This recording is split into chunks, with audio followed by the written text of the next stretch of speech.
Hi hello friends, welcome back to my YouTube channel. ಹೇಗಿದ್ದೀರಾ ಎಲ್ಲರೂ? I hope ನೀವೆಲ್ಲರೂ ಚೆನ್ನಾಗಿದ್ದೀರಾ. ನಾನು ಕೂಡ ಆರಾಮಾಗಿದ್ದೀನಿ.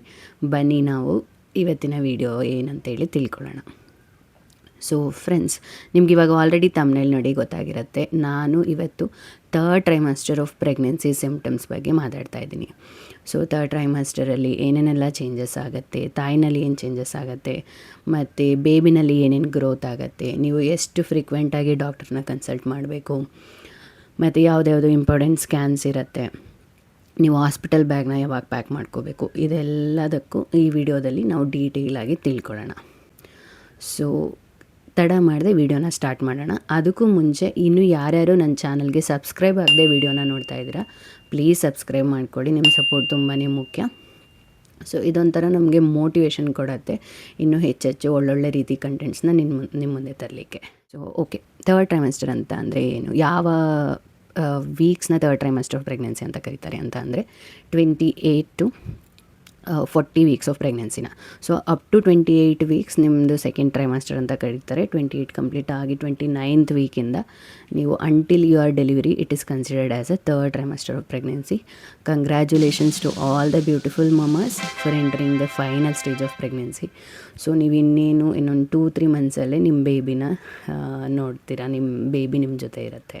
ಸೊ ಫ್ರೆಂಡ್ಸ್, ಥರ್ಡ್ ಟ್ರೈಮಾಸ್ಟರಲ್ಲಿ ಏನೇನು ಸಿಮ್ಟಮ್ಸ್, ಇವಾಗ ಆಲ್ರೆಡಿ ನಿಮಗೆ ಬೇಬಿ ಮೂಮೆಂಟ್ಸ್ ಗೊತ್ತಾಗಿರುತ್ತೆ. ಇನ್ನು ಥರ್ಡ್ ಟ್ರೈಮಾಸ್ಟರಿಗೆ ಬಂದ ತಕ್ಷಣ ನಿಮ್ಮ ಬೇಬಿ ಮೂಮೆಂಟ್ಸ್ ಇನ್ನೂ ಸ್ಟ್ರಾಂಗರ್ ಆಗುತ್ತೆ. ನಿಮಗೆ ಅದು ಹ್ಯಾಂಡ್ಸ್ ಮೂವ್ ಮಾಡೋದಾಗ್ಬೋದು, ಲೆಗ್ಸ್ ಮೂವ್ ಮಾಡೋದಾಗ್ಬೋದು, ಕಿಕ್ ಮಾಡೋದು ತುಂಬ ಚೆನ್ನಾಗಿ ನೀಟಾಗಿ ಗೊತ್ತಾಗುತ್ತೆ. ಸೊ ಎಂಜಾಯ್ ಮಾಡಿ ಆ ಫೇಸ್ನ. ಅದು ಹೇಳಲಿಕ್ಕೆ ಸಾಧ್ಯ ಇಲ್ಲ ಎಷ್ಟು ಖುಷಿ ಆಗುತ್ತೆ ಅಂತ ಅಂದರೆ, ಫಸ್ಟ್ ಟೈಮ್ ಮಮಾಸಿಗಂತೂ they will be waiting when they will feel their baby movements ಅಂತ. ಸೊ ನೀವು ಥರ್ಡ್ ಟ್ರೈಮಾಸ್ಟರ್ ಬಂದ ತಕ್ಷಣ ಅರೌಂಡ್ 7 ಮಂತಲ್ಲಿ ತುಂಬ ಸ್ಟ್ರಾಂಗ್ ಫೀಲಿಂಗ್ ಬೇಬಿ ಕಿಕ್ಸ್ ಇರುತ್ತೆ ನಿಮಗೆ. ಮತ್ತು ನಿಮ್ಗೆ ಏನು ಅನಿಸುತ್ತೆ, ಇಲ್ಲಿ ತನಕ ನಾರ್ಮಲ್ ಆಗಿರ್ತೀರ, ಓಡಾಡೋದು ಇದೆಲ್ಲ ಈಸಿ ಅಂತ ಅನಿಸ್ತಿರುತ್ತೆ. ಬಟ್ ನೀವು ಸ್ಲೋಲಿ ವೆಯ್ಟ್ ಗೇನ್ ಆಗ್ತಾ ಇರ್ತೀರ, ಬೇಬಿ ಕೂಡ ರ್ಯಾಪಿಡಾಗಿ ಗ್ರೋತ್ ಆಗಿರುತ್ತೆ. ಸೊ ನಿಮಗೆ ನಾರ್ಮಲ್ ಕೆಲಸ ಮಾಡೋದು ಕೂಡ ಸ್ವಲ್ಪ ಕಷ್ಟ ಆಗುತ್ತೆ. ಏನಂದರೆ ಈಗ ವಾಕ್ ಮಾಡೋದಾಗಿರ್ಬೋದು, ತುಂಬ ಹೊತ್ತು ಕೂತು ಸಡನ್ನಾಗಿ ಎದ್ದೇಳೋದಕ್ಕಾಗಲ್ಲ. ಕೆಲವೊಬ್ಬರಿಗೆ ಮಲಗಿದ್ರೆ ಸಡನ್ನಾಗಿ ಸೈಡಿಗೆ ತಿರ್ಗ್ಲಿಕ್ಕಾಗಲ್ಲ. ಅದೆಲ್ಲ ತುಂಬ ಕಷ್ಟ ಅನಿಸುತ್ತೆ.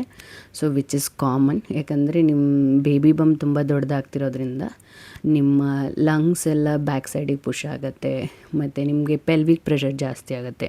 ಅದಕ್ಕೋಸ್ಕರ ಚಿಕ್ಕ ನೀವು ನಾರ್ಮಲಾಗಿ ಮುಂಚೆ ಆರಾಮಾಗಿ ಮಾಡ್ತಾಯಿದ್ದೆ ಅಂತ ಕೆಲಸಗಳು ಕೂಡ ಕಷ್ಟ ಅನಿಸ್ಲಿಕ್ಕೆ ಸ್ಟಾರ್ಟ್ ಆಗುತ್ತೆ. ಬಟ್ ಡೋಂಟ್ ವರಿ, ಒಂದು ಸರಿ ಡೆಲಿವರಿ ಆಯ್ತು ಅಂದಮೇಲೆ ಇದೆಲ್ಲ ಬ್ಯಾಕ್ ಟು ನಾರ್ಮಲ್. ಸೊ ಅದು ಬಿಟ್ಟು ಬೇರೆ ಏನು ಸಿಮ್ಟಮ್ಸ್ ಇರುತ್ತೆ ಅಂತಂದರೆ, ಆ್ಯಸಿಡಿಟಿ. ಈಗ ಯಾರಿಗಾದರೂ acidity already second trimester start ಆಗಿತ್ತಂದರೆ ಅದು ಕಂಟಿನ್ಯೂ ಆಗುತ್ತೆ. ಇನ್ನು ಕೆಲವರಲ್ಲಿ ಬ್ಯಾಕ್ ಪೇನ್ ಸ್ಟಾರ್ಟ್ ಆಗುತ್ತೆ. ತುಂಬ ಈಗ ಅರೌಂಡ್ 70% ಪೀಪಲಲ್ಲಿ ಬ್ಯಾಕ್ ಪೇನು ಥರ್ಡ್ ಟ್ರೈಮಾಸ್ಟರಲ್ಲಿ ಬಂದೇ ಬರುತ್ತೆ, ವಿಚ್ ಇಸ್ ಕಾಮನ್. ಯಾಕಂದರೆ ನಿಮ್ಮದು ಯೂಟ್ರಸ್ ತುಂಬ ಗ್ರೋ ಆಗಿ ಉಳಿದಿರೋ ಆರ್ಗನ್ಸ್ನೆಲ್ಲ ಬ್ಯಾಕ್ ಪುಷ್ ಮಾಡ್ತಿರುತ್ತೆ, ಮತ್ತು ಕಂಪ್ಲೀಟು ಬೇಬಿ ವೆಯ್ಟು ನಿಮ್ಮ ಬ್ಯಾಕ್ ಮತ್ತು ಲೆಗ್ಸಲ್ಲಿ ಬೀಳೋದ್ರಿಂದ ನಿಮಗೆ ಬ್ಯಾಕ್ ಪೇನ್ ರೆಗ್ಯುಲರ್ ಆಗಿರುತ್ತೆ. ಆದಷ್ಟು ರೆಸ್ಟ್ ಮಾಡಿ. ಸೊ ನೀವು ನಾರ್ಮಲಾಗಿ ಇರೋದಕ್ಕೆ ಟ್ರೈ ಮಾಡಿ. ಶಾರ್ಟ್ನೆಸ್ ಆಫ್ ಬ್ರೆತ್ ಇರುತ್ತೆ, ಕಂಟಿನ್ಯೂಸ್ ಆಗಿ ಮಾತಾಡೋದಕ್ಕಾಗಲ್ಲ. ಇವಾಗ ನೀವು ನನ್ನನ್ನೇ ಅಬ್ಸರ್ವ್ ಮಾಡ್ಬೋದು, ಮಾತಾಡ್ತಿರುವಾಗ ತುಂಬ ಟಯರ್ಡ್ ಆಗೋ ಥರ ಫೀಲ್ ಆಗುತ್ತೆ, ವಿಚ್ ಇಸ್ ಕಾಮನ್. ಮತ್ತು ಕೆಲವೊಬ್ಬರಲ್ಲಿ ತುಂಬ ಕಾಲು ಸ್ವೆಲ್ಲಿಂಗ್ ಬರೋದಕ್ಕಾಗತ್ತೆ, ಯಾಕಂದರೆ ಬ್ಲಡ್ ಫ್ಲೋ ತುಂಬ ಜಾಸ್ತಿ ಆಗಿರುತ್ತೆ. ಆಲ್ಮೋಸ್ಟ್ ನಾರ್ಮಲ್ ಹ್ಯೂಮನ್ ಬೀಯಿಂಗ್ಸ್ಗಿಂತ ಡಬಲ್ ಆಗಿರುತ್ತೆ ಬ್ಲಡ್ ಫ್ಲೋ ಈ ಟೈಮಲ್ಲಿ. ಅದಕ್ಕೋಸ್ಕರ ಸ್ವೆಲ್ಲಿಂಗ್ ಆಗುತ್ತೆ. ಸೊ ಆದಷ್ಟು ರಾತ್ರಿ ಮಲಗುವಾಗ ಕೆಳಗಡೆ ಕಾಲ ಹತ್ರ 1-2 ದಿಂಬನ್ನ ಹೈಟಿಗೆ ಇಟ್ಕೊಂಡು ಮಲಗಿ. ಇಲ್ಲ ಯಾರಾದರೂ ಪ್ರೆಗ್ನೆನ್ಸಿ ಪಿಲ್ಲೋ ಯೂಸ್ ಮಾಡ್ತಿದ್ದೀರಂದರೆ ಅದು ತುಂಬ ನಿಮಗೆ ಕಂಫರ್ಟಬಲ್ ಅನಿಸುತ್ತೆ. ದಯವಿಟ್ಟು ಪ್ರೆಗ್ನೆನ್ಸಿ ಪಿಲ್ಲೋನ ಯೂಸ್ ಮಾಡಿ. ಪ್ಲಸ್ಸು ಆದಷ್ಟು ನೀವು ಕೂತ್ಕೊಂಡು ಕೆಲಸ ಮಾಡ್ತಿದ್ದೀರಾ ಅಂದರೆ ನಿಮ್ಮ ಕಾಲು ಕೆಳಗಡೆ ಒಂದು ಸ್ಟೂಲ್ ಇಟ್ಕೊಂಡು ಕೆಲಸ ಮಾಡೋದು. ಎವ್ರಿ 1/2 hour 1 ಅವರಿಗೆ ಎದ್ದು ಒಂದು ಸ್ವಲ್ಪ 5 ಮಿನಿಟ್ಸ್ ಓಡಾಡೋದು ಮಾಡೋದ್ರಿಂದ ಇದೆಲ್ಲ ಸ್ವಲ್ಪ ಕಡಿಮೆ ಆಗುತ್ತೆ. ಇದು ಬಿಟ್ಟು ಸಿಮ್ಟಮ್ಸ್ ಅಂತ ಅಂದರೆ ಅದೇ ನಿದ್ರೆ ಬರೋದಿಲ್ಲ. ಎವ್ರಿ ಫ್ರೀಕ್ವೆಂಟ್ 2 hours 3 hours ಆ ರೀತಿ ಕೆಲವೊಬ್ಬರಿಗೆ ಎಚ್ಚರ ಆಗುತ್ತೆ. ಯಾಕಂದರೆ ಬೇಬಿ ಮೂಮೆಂಟ್ ಆದ ತಕ್ಷಣ ಕೆಲವೊಬ್ಬರಿಗೆ ಎಚ್ಚರ ಆಗುತ್ತೆ. ನನಗೂ ಅಷ್ಟೇ ಕಂಟಿನ್ಯೂಸ್ ಆಗಿ ಮಲ್ಗೋದಕ್ಕಾಗೋದಿಲ್ಲ. 1-2-3 hours ಎಚ್ಚರ ಆಗುತ್ತೆ. Because of frequent urination also this happens. ಯಾಕಂದರೆ ನಿಮ್ಮ ಬೇಬಿ ಹೆಡ್ಡು ಬ್ಲ್ಯಾಡರಿಗೆ ತುಂಬ ಪ್ರೆಷರ್ ಕೊಡೋದ್ರಿಂದ ನೀವು ಲಾಂಗ್ ಟೈಮ್ ತನಕ ಯೂರಿನೇಷನ್ನ ಕಂಟ್ರೋಲ್ ಮಾಡಲಿಕ್ಕೆ ಆಗೋದಿಲ್ಲ. ಅದಕ್ಕೋಸ್ಕರ ಫ್ರೀಕ್ವೆಂಟ್ ಯೂರಿನೇಷನ್ ಕೂಡ ಇರುತ್ತೆ ಕೆಲವೊಬ್ಬರಲ್ಲಿ. ಇದಿಷ್ಟು ಸಿಮ್ಟಮ್ಸ್ ಬಗ್ಗೆ. ಈಗ ನೆಕ್ಸ್ಟು ಯಾವುದ್ಯಾವ್ದು ಇಂಪಾರ್ಟೆಂಟ್ ಸ್ಕ್ಯಾನ್ಸ್ ಇರುತ್ತೆ ಮತ್ತು ಯಾವಾಗ ನೀವು ಡಾಕ್ಟರ್ನ ಕನ್ಸಲ್ಟ್ ಮಾಡಬೇಕಂತೇಳಿ ನೋಡೋಣ. ಇಂಪಾರ್ಟೆಂಟ್ ಸ್ಕ್ಯಾನ್ಸ್ ಅಂತ ಬಂದರೆ ಫಸ್ಟ್ ಒನ್ ಬಂದು ಗ್ರೋತ್ ಸ್ಕ್ಯಾನು. ಬೇಬಿ ಗ್ರೋತ್ ಹೇಗಿದೆ, ಮಗುದು ವೆಯ್ಟ್ ಎಷ್ಟಿದೆ, ಮತ್ತು ಎಲ್ಲ ಆರ್ಗನ್ಸ್ ಕಂಪ್ಲೀಟಾಗಿ ಡೆವಲಪ್ ಆಗಿದೆಯಾ, ಮತ್ತು ನಿಮ್ಮದು ಇಂಟರ್ನಲ್ OS ಕ್ಲೋಸ್ ಇದೆಯಾ, ಈ ಥರದ್ದೆಲ್ಲನೂ ಚೆಕ್ ಮಾಡೋದಕ್ಕೆ ಗ್ರೋತ್ ಸ್ಕ್ಯಾನ್ ಮಾಡ್ತಾರೆ. ಇದು ಸ್ಕ್ಯಾನ್ ಬಂದು ಅರೌಂಡ್ 28 ವೀಕ್ಸ್ ಟು 32 ವೀಕ್ಸ್ ಒಳಗಡೆ ಮಾಡಬೇಕು. ಈ ಟೈಮಲ್ಲಿ ಮಗುವಿನ ವೆಯ್ಟು ಅರೌಂಡ್ 500 to 700 ಗ್ರಾಮ್ ಇರುತ್ತೆ, ವಿಚ್ ಈಸ್ ನಾರ್ಮಲ್. ನೀವು ಅನ್ಕೋಬೋದು already 3rd trimester pregnancy start ಆಗಿದೆ, ಇನ್ನೂ ಮಗು ಅಷ್ಟೇ ಗ್ರೋ ಆಗಿರುತ್ತೆ ಅಂತ. ಹೌದು, ಮಗು ಅಷ್ಟೇ ಗ್ರೋ ಆಗಿರುತ್ತೆ. ಯಾಕಂದರೆ ಇಲ್ಲಿ ಸ್ಟಾರ್ಟಿಂಗಿಂದ 6 ಮಂತ್ಸ್ ತನಕ ಮಗುದು ಆರ್ಗನ್ಸು ತುಂಬ ಡೆವಲಪ್ ಆಗ್ತಿರುತ್ತೆ, ಸ್ಟ್ರಕ್ಚರಲ್ ಡೆವಲಪ್ಮೆಂಟ್ ಜಾಸ್ತಿ ಇರುತ್ತೆ. ಇಲ್ಲಿಂದ ನೀವು ಡೆಲಿವರಿ ಆಗೋ ತನಕ ಮಗು ವೆಯ್ಟ್ ಗೇನ್ ಆಗುತ್ತೆ. ಅದಕ್ಕೋಸ್ಕರ 3rd ಟ್ರೈಮೆಸ್ಟರಲ್ಲಿ ಚೆನ್ನಾಗಿ ಊಟ ಮಾಡಿ, ಆದಷ್ಟು ನೀರು ಕುಡೀರಿ, ಮತ್ತು ಎವ್ರಿ 2 hours ಏನಾದರೂ ತಿಂತಾರಿ. ಫ್ರೂಟ್ಸ್ ಆಗಿರ್ಬೋದು, ಇಲ್ಲ ಡ್ರೈ ಫ್ರೂಟ್ಸು, ಬಾಯ್ಲ್ಡ್ ವೆಜಿಟೇಬಲ್ಸು, ನಿಮ್ಗೆ ಏನು ಇಷ್ಟ ಆಗುತ್ತೋ ಆ ಥರ ಹೆಲ್ದಿ ಫುಡ್ಡು, ಪ್ರೋಟೀನ್ ರಿಚ್ ಫುಡ್ನ ತಿನ್ನಬೇಕು. ಇದು ಬಂದು ಗ್ರೋತ್ ಸ್ಕ್ಯಾನ್ ಬಗ್ಗೆ. ಅದು ಬಿಟ್ಟು ಕೆಲವೊಬ್ಬರಲ್ಲಿ ಇನ್ ಕೇಸ್ ಏನಾದರೂ ಗ್ರೋತ್ ಸ್ಕ್ಯಾನಲ್ಲಿ ಸ್ವಲ್ಪ ಇಶ್ಯೂಸ್ ಇತ್ತು ಅಂತ ಅವ್ರಿಗೆ ಅನಿಸಿದ್ರಂದರೆ ಡಾಪ್ಲರ್ ಸ್ಕ್ಯಾನ್ನ ಪ್ರಿಸ್ಕ್ರೈಬ್ ಮಾಡ್ತಾರೆ. ಡಾಪ್ಲರ್ ಸ್ಕ್ಯಾನ್ ಏನಕ್ಕೆ ಮಾಡ್ತಾರೆ ಅಂತಂದರೆ ಮಗುವಿಗೆ ರಕ್ತದ ಪರಿಚಲನೆ ಹೇಗಿದೆ ಅಂತೇಳಿ ನೋಡಲಿಕ್ಕೆ, ಮಗುಗೆ ಬ್ಲಡ್ ಸರ್ಕ್ಯುಲೇಷನ್ ಯಾವ ರೀತಿ ಆಗ್ತಿದೆ ಅಂತೇಳಿ ನೋಡಲಿಕ್ಕೆ, ಮತ್ತು ಇನ್ನು ಉಳಿದಿರತಕ್ಕಂಥ ಎಲ್ಲ ಮೆಷರ್ಮೆಂಟ್ಸು ನಿಮಗೆ ಗ್ರೋತ್ ಸ್ಕ್ಯಾನಲ್ಲೇ ಚೆಕ್ ಮಾಡಿರ್ತಾರೆ ಅವರು. ಬೇಬಿ ವೆಯ್ಟ್ ಆಗಿರ್ಬೋದು, ಪ್ಲೆಸೆಂಟಾ ಪೊಸಿಷನ್ ಯಾವ ರೀತಿ ಇದೆ, ಮತ್ತು ಬೇಬಿ ಸುತ್ತ ಆಮ್ನಿಯೋಟಿಕ್ ಫ್ಲೂಯಿಡ್ ಲೆವೆಲ್ ಹೇಗಿದೆ, ನಾರ್ಮಲ್ ಆಗಿದೆಯಾ, ಎಕ್ಸೆಸಿವ್ ಇದೆಯಾ ಅಥವಾ ಕಡಿಮೆ ಇದೆಯಾ, ಇದೆಲ್ಲ ನಿಮಗೆ ಚೆಕ್ ಮಾಡಿರ್ತಾರೆ. ಅದು ಬಿಟ್ಟು ಇದೆರಡೇ ಮೇಜರ್ ಸ್ಕ್ಯಾನ್ಸ್ ಅಂತೇಳಿ. ಈವನ್ ಡಾಪ್ಲರ್ ಸ್ಕ್ಯಾನ್ಸ್ ಕೂಡ ಎಲ್ರಿಗೂ ರೆಕಮೆಂಡ್ ಮಾಡಲ್ಲ. ಯಾರಿಗಾದರೂ ಇನ್ ಕೇಸ್ ಬೇಬಿಗೆ ಬ್ಲಡ್ ಸರ್ಕ್ಯುಲೇಷನಲ್ಲಿ ಸ್ವಲ್ಪ ಇಶ್ಯೂಸ್ ಇದೆ ಅಂತ ಅಂದರೆ ಅವರು ನಿಮಗೆ ಚೆಕ್ ಮಾಡಿ ಹೇಳ್ತಾರೆ. ಇದು ಒಂದು ಮೇಜರ್ ಸ್ಕ್ಯಾನು. ಕೆಲವೊಬ್ಬರು ಗೈನಕಾಲಜಿಸ್ಟ್ ಏನು ಮಾಡ್ತಾರೆ, ಜಸ್ಟ್ ಬಿಫೋರ್ ಯುವರ್ ಡೆಲಿವರಿ ಅಂದರೆ ಅರೌಂಡ್ 36-37 ವೀಕ್ಸಲ್ಲಿ ಇನ್ನೊಂದು ಗ್ರೋತ್ ಸ್ಕ್ಯಾನ್ನ ರೆಕಮೆಂಡ್ ಮಾಡ್ತಾರೆ. ಯಾಕಂದರೆ again for the same thing, to check the baby's weight, whether baby has grown fully, and to check amniotic fluid level, ಮತ್ತು ಬೇರೆ ಏನಾದರೂ ಪ್ರಾಬ್ಲಮ್ಸ್ ಇದೆಯಾ ಅಂತೇಳಿ. ಸಮ್ಟೈಮ್ಸ್ ಏನಾಗುತ್ತೆ, ಬೇಬಿಗೆ ಅರೌಂಡ್ ನೆಕ್ ನಿಮಗೆ ಫಸ್ಟ್ ಹೇಳಿರ್ತಾರೆ ನಾಟ್ ಇದೆ ಅಂತೇಳಿ, ಅಥವಾ ಯುಂಬಲಿಕಲ್ ಕಾರ್ಡ್ ನಾಟ್ ಇದೆ ಅಂತೇಳಿ.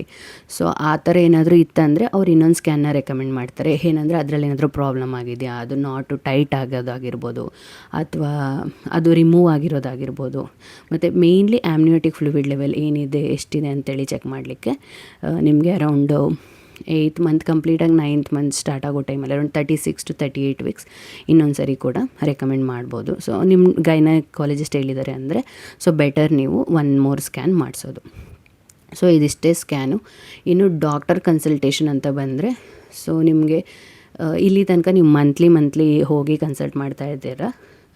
ಬಟ್ 28 ವೀಕ್ ಆಗ್ತಿದ್ದಂಗೆ, 3rd ಟ್ರೈಮೆಸ್ಟರ್ ಸ್ಟಾರ್ಟ್ ಆಗ್ತಿದ್ದಂಗೆ ಅವ್ರು ನಿಮಗೆ ಎವ್ರಿ 15 days ಒನ್ಸು ರೆಗ್ಯುಲರ್ ಚೆಕಪಿಗೆ ಬರಲಿಕ್ಕೆ ಹೇಳ್ತಾರೆ. ಆ ಟೈಮಲ್ಲಿ ನಿಮ್ಮ ನಾರ್ಮಲ್ BP, ಶುಗರು ಮತ್ತು ಬೇರೆ ಏನಾದರೂ ಕಾಂಪ್ಲಿಕೇಶನ್ಸ್ ಇದೆಯಾ ಅಂತೇಳಿ ಡಿಸ್ಕಸ್ ಮಾಡಿ, ಬೇಬಿ ಹಾರ್ಟ್ ಬೀಟ್ ಏನಿದೆ ಅದನ್ನು ಚೆಕ್ ಮಾಡಿ, ನಿಮಗೆ ಮೊದಲೇ ಕೊಟ್ಟಿರ್ತಕ್ಕಂಥ ಕ್ಯಾಲ್ಶಿಯಮ್ಮು, ವಿಟಮಿನ್ ಟ್ಯಾಬ್ಲೆಟ್ಸ್ನ ಕಂಟಿನ್ಯೂ ಮಾಡೋದಕ್ಕೆ ಹೇಳ್ತಾರೆ. ಪ್ಲಸ್ ಹಾಗೆ protein powder, healthy diet, healthy food ಅದನ್ನು ಹೇಳ್ತಾರೆ, ಅದಷ್ಟೇ. 28 ವೀಕ್ಸಿಂದ 32 ವೀಕ್ಸ್ ತನಕ ನೀವು ಎವ್ರಿ 15 days ಡಾಕ್ಟರ್ನ ಕನ್ಸಲ್ಟ್ ಮಾಡ್ತೀರಾ. ನಿಮಗೆ 36 ವೀಕ್ಸ್ ಆಗ್ತಿದ್ದಂಗೆ ಅದಕ್ಕೋಸ್ಕರ ಎವ್ರಿ ವೀಕ್ ಬರೋದಕ್ಕೆ ಹೇಳ್ತಾರೆ. ಬೆಟರ್ ನೀವು ಎವ್ರಿ ವೀಕ್ ಹೋಗಿ ಕನ್ಸಲ್ಟ್ ಮಾಡೋದು ನಿಮ್ಮ ಡಾಕ್ಟರ್ನ, ಒಳ್ಳೆಯದು ಅಂತೇಳಿ ಹೇಳಿ. ನೆಕ್ಸ್ಟ್ ಏನಂದರೆ ಯಾವುದ್ಯಾವುದು ಅರ್ಲಿ ಲೇಬರ್ ಸೈನ್ಸ್ ಅಂತೇಳಿ ನೋಡೋಣ. ಅಂದರೆ ಹೆರಿಗೆ ಆಗೋ ರೀತಿ ಅಥವಾ ಹೆರಿಗೆ ಸ್ಟಾರ್ಟ್ ಆಗೋದಕ್ಕಿಂತ ಮುಂಚೆ ನಿಮಗೆ ಏನೇನು ಸಿಮ್ಟಮ್ಸ್ ಇರುತ್ತೆ ಅಥವಾ ಏನೇನು ಫೀಲ್ ಆಗುತ್ತೆ, ಮುನ್ಸೂಚನೆಗಳೇನು ಅಂತೇಳಿ ನೋಡೋಣ. ಫಸ್ಟು ಬಂದು ನಿಮಗೆ ಸಡನ್ನಾಗಿ ವಾಟರ್ ಬ್ರೇಕ್ ಆಗೋ ಥರ ಆಗೋದು. ಸುತ್ತ ನೀರೇನಿರುತ್ತಲ್ವ, ಆಮ್ನಿಯೋಟಿಕ್ ಫ್ಲೂಯಿಡ್ ಅಂತ ಕರಿತೀವಲ್ಲ, ಅದು ಸಡನ್ನಾಗಿ ನಿಮಗೆ ಗೊತ್ತಿಲ್ಲದೇ, ನಿಮ್ಮ ಕಾನ್ಷಿಯಸ್ನೆಸ್ ಇಲ್ಲದೇ ಯೂರಿನ್ ರೀತಿ ಕಂಟಿನ್ಯೂಸ್ ಆಗಿ ಹೋಗ್ತಿದೆ ಅಂತಂದರೆ ಅದು ಲೇಬರ್ ಸೈನ್ ಅಂತ. ಸೊ ಆ ಟೈಮಲ್ಲಿ ಇಮ್ಮಿಡಿಯೇಟ್ ನೀವು ಬೇರೆ ಏನು ಯೋಚನೆ ಮಾಡದೆ ನಿಮ್ಮ ಹಾಸ್ಪಿಟಲ್ ಬ್ಯಾಗ್ನ ರೆಡಿ ಮಾಡಿ ಇಟ್ಕೊಂಡಿರ್ತೀರಲ್ವ, ಅರೌಂಡ್ 36 ವೀಕ್ಸಲ್ಲಿ ಹಾಸ್ಪಿಟಲ್ ಬ್ಯಾಗ್ನ ಪ್ಯಾಕ್ ಮಾಡಿ ರೆಡಿ ಮಾಡಿ ಇಟ್ಕೊಳ್ಳಿ, ನಿಮ್ಗೇನೇನು ಬೇಕು, ಮಗುಗೇನೇನು ಬೇಕು ಅಂತೇಳಿ. ಸೊ ಆ ಥರ ಆಯಿತು ಅಂದರೆ ಇಮ್ಮಿಡಿಯೇಟು ನೀವು ಹಾಸ್ಪಿಟಲಿಗೆ ಹೋಗಿ ಅಡ್ಮಿಟ್ ಆಗಿ. ಅದು ಬಿಟ್ಟು ಬ್ಲೀಡಿಂಗ್ ಸ್ಟಾರ್ಟ್ ಆಯಿತು, ಸಡನ್ ಬ್ಲೀಡಿಂಗ್ ಆಗೋದಕ್ಕೆ ಸ್ಟಾರ್ಟ್ ಆಗಿದೆ ಅಂದರೆ ಆ ಟೈಮಲ್ಲೂ ಕೂಡ ನೀವು ಹೋಗಿ ಇಮಿಡಿಯೇಟ್ ನಿಮ್ಮ ಡಾಕ್ಟರ್ನ ಕನ್ಸಲ್ಟ್ ಮಾಡಬೇಕು. Plus baby movements. ಸೊ ಇನ್ನೊಂದು ಹೇಳಬೇಕಿತ್ತು ನಾನು, ಏನಂದರೆ 28 ವೀಕ್ಸ್ ಆಗ್ತಿದ್ದಂಗೆ ಅಥವಾ 30 ವೀಕ್ಸಿಗೆ ಬೀಳ್ತಿದ್ದಂಗೆ ಬೇಬಿ ಮೂಮೆಂಟ್ಸ್ನ ನೀವು ಮಾನಿಟರ್ ಮಾಡಬೇಕು. ಅಂದರೆ ಏನಪ್ಪ ಅಂದರೆ ನೀವು ಚೆಕ್ ಮಾಡ್ತಾ ಇರಬೇಕು. ಈಗ ಬ್ರೇಕ್ಫಾಸ್ಟ್ ಮಾಡಿರ್ತೀರ, ಒಂದು 15-20 ಮಿನಿಟ್ಸು ಆರಾಮಾಗಿ ಕಂಫರ್ಟಬಲ್ ಪೊಸಿಷನಲ್ಲಿ ಕೂತ್ಕೊಳ್ಳಿ, ಇಲ್ಲ ಹಾಗೆ ಲೇ ಡೌನ್ ಮಾಡಿ ನಿಮಗೆ ಎಷ್ಟು ಮೂಮೆಂಟ್ಸ್ ಫೀಲ್ ಆಗುತ್ತೆ ಅಂಥೇಳಿ 1 ಅವರ್ ಟು 2 ಅವರ್ಸ್ ಅಬ್ಸರ್ವ್ ಮಾಡಿ. ಸೊ ನಿಮಗೆ ವಿತಿನ್ 2 ಅವರ್ಸಲ್ಲಿ ಮಿನಿಮಮ್ 10 ಕಿಕ್ಸ್ ಆದರೂ ಫೀಲ್ ಆಗಬೇಕು. ಸೊ ನಿಮಗೆ ಮಿನಿಮಮ್ 1 ಅವರ್, ಯೂಶ್ವಲಿ ಇನ್ನೂ ಬೇಗನೆ ಗೊತ್ತಾಗುತ್ತೆ, ಒಂದು 10-15 ಮಿನಿಟ್ಸಲ್ಲೇ ನಿಮಗೊಂದು 5-6 ಮೂಮೆಂಟ್ಸ್ ಗೊತ್ತಾಗುತ್ತೆ. ಆ ಥರ ಇದೆ ಅಂತಂದರೆ ನಾರ್ಮಲ್ಲು. ಮತ್ತು ಇದನ್ನು ನೀವು ಇನ್ ಅ ಡೇ ಅಟ್ಲೀಸ್ಟ್ 3 ಟೈಮ್ಸು ನೀವು ನಿಮ್ಮ ಬೇಬಿ ಮೂಮೆಂಟ್ಸ್ನ ಚೆಕ್ ಮಾಡ್ಕೊಳ್ಳಿ. ಯಾರಿಗಾದರೂ ಸಡನ್ನಾಗಿ ಮೂಮೆಂಟ್ಸಲ್ಲಿ ಚೇಂಜ್ ಆಗಿದೆ ಅಂತ ಅನಿಸಿದರೆ, ಸೊ ಅಥವಾ ನಿಮಗೆ ಮೂಮೆಂಟ್ಸೇ ಫೀಲ್ ಆಗ್ತಾಯಿಲ್ಲ, ಒಂದು 2-3 ಅವರ್ಸ್ ಆಯಿತು ನೀವು ಚೆಕ್ ಮಾಡ್ತಾ ಇದ್ದೀರಾ, ಮೂಮೆಂಟ್ಸೇ ಗೊತ್ತಾಗ್ತಿಲ್ಲ ಅಂತಂದರೆ ಆ ಟೈಮಲ್ಲಿ ಗಾಬರಿ ಪಟ್ಕೋಬೇಡಿ. ಸಮ್ಟೈಮ್ಸ್ ಏನಾಗುತ್ತೆ, ಬೇಬಿ ತುಂಬ ಹೊತ್ತು ಮಲಗಿದ್ರೂ ಕೂಡ ಆ ರೀತಿ ಆಗುತ್ತೆ. ಸೊ ಆ ಟೈಮಲ್ಲಿ ನೀವೇನು ಮಾಡಿ ಅಂತ ಅಂದರೆ, ಒಂದು ಕೋಲ್ಡ್ ಆಗಿರೋದೇನಾದರೂ ಕುಡೀರಿ, ಒಂದು ಕೋಲ್ಡ್ ಜ್ಯೂಸ್ ಕುಡಿಬೋದು, ಅಥವಾ ನಿಮಗೆ ಹಾಟ್ ಆಗಿರೋದೇನಾದರೂ ಕುಡ್ದೆ ಅಂದರೆ ಯೂಶ್ವಲಿ ಸ್ವೀಟ್ ಇರುವಂಥದ್ದು ಮತ್ತು ತಣ್ಣಗಿರೋದು, ಬಿಸಿಯಾಗಿರೋದು ಏನನ್ನಾದರೂ ಕುಡಿದಾಗ ತಿಂದಾಗ ಬೇಬಿಗೆ ಆ್ಯಕ್ಟಿವ್ ಆಗುತ್ತೆ, ಆವಾಗ ನಿಮಗೆ ಮೂಮೆಂಟ್ ಆಗಲಿಕ್ಕೆ ಫೀಲ್ ಆಗುತ್ತೆ. ಸೊ ಆ ಥರನೂ ಮಾಡಿದಾಗಲೂ ಕೂಡ ನಿಮಗೇನು ಬೇಬಿ ಮೂಮೆಂಟಲ್ಲಿ ಇಂಪ್ರೂವ್ಮೆಂಟ್ಸ್ ಅಂತ ಅನಿಸ್ತಿಲ್ಲ, ನಿಮ್ಗೆ ಗೊತ್ತಾಗುತ್ತೆ ಅದು ಆ್ಯಕ್ಚುಲಿ ಫೀಲಿಂಗು, ಯಾಕೋ ಇವತ್ತು ಬೇಬಿ ಮೂವೇ ಮಾಡಿಲ್ಲ ಅಂತ ಅನಿಸ್ತಿರತ್ತೆ. ಆ ಟೈಮಲ್ಲಿ ಇಮಿಡಿಯೇಟ್ ನಿಮ್ಮ ಡಾಕ್ಟರ್ನ ಕನ್ಸಲ್ಟ್ ಮಾಡಿ. ಸೊ ಇದಿಷ್ಟು ಬಂದು ಅರ್ಲಿ ಲೇಬರ್ ಸೈನ್ಸು. ಪ್ಲಸ್ಸು ಇನ್ನೊಂದೇನೆಂದರೆ ಪೇಯ್ನ್ ಬರೋಕ್ಕೆ, ನಿಮಗೆ ಪೀರಿಯಡ್ ಕ್ರಾಂಪ್ಸ್ ಥರ ಪೇಯ್ನ್ ಬರಲಿಕ್ಕೆ ಸ್ಟಾರ್ಟ್ ಆಗುತ್ತೆ. ಸೊ ಅದಕ್ಕೆ ಬ್ರ್ಯಾಕ್ಸನ್ ಹಿಟ್ ಕಾನ್ಸ್ಟ್ರಾಕ್ಷನ್ ಅಂತ ಕೂಡ ಕರೀತಾರೆ, ಅಂದರೆ ಪ್ರಾಕ್ಟೀಸ್ ಕಾಂಟ್ರಾಕ್ಷನ್ಸ್. ನಿಮಗೆ ಡೆಲಿವರಿ ಪೇಯ್ನ್ ಬರುತ್ತಲ್ಲ, ಅದು ತುಂಬ ಜಾಸ್ತಿ ಗ್ಯಾಪಲ್ಲಿ ಬರ್ತಾ ಇರುತ್ತೆ, every half an hour once ಆಗಿರ್ಬೋದು, ಅಥವಾ in a day 3-4 times feel ಆದರೆ ಅದು ನಾರ್ಮಲ್ಲು, ಅದನ್ನು ಪ್ರಾಕ್ಟೀಸ್ ಕಾಂಟ್ರಾಕ್ಷನ್ಸ್ ಅಂತ ಕರೀತಾರೆ.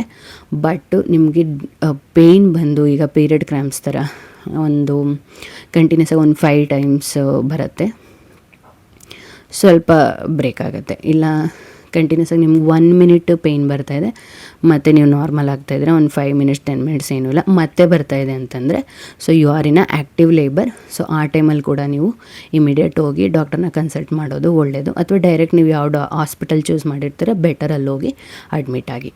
ಸೊ ಇದಿಷ್ಟು ಒಂದು ಥರ್ಡ್ ಟ್ರೈಮಾಸ್ಟರ್ ಬಗ್ಗೆ ಫ್ರೆಂಡ್ಸ್. ಐ ಹೋಪ್ ನಾನು ಎಲ್ಲ ಪಾಯಿಂಟ್ಸ್ನ ಮಾಡಿದ್ದೀನಿ ಅಂತ ಅಂದ್ಕೊಳ್ತೀನಿ.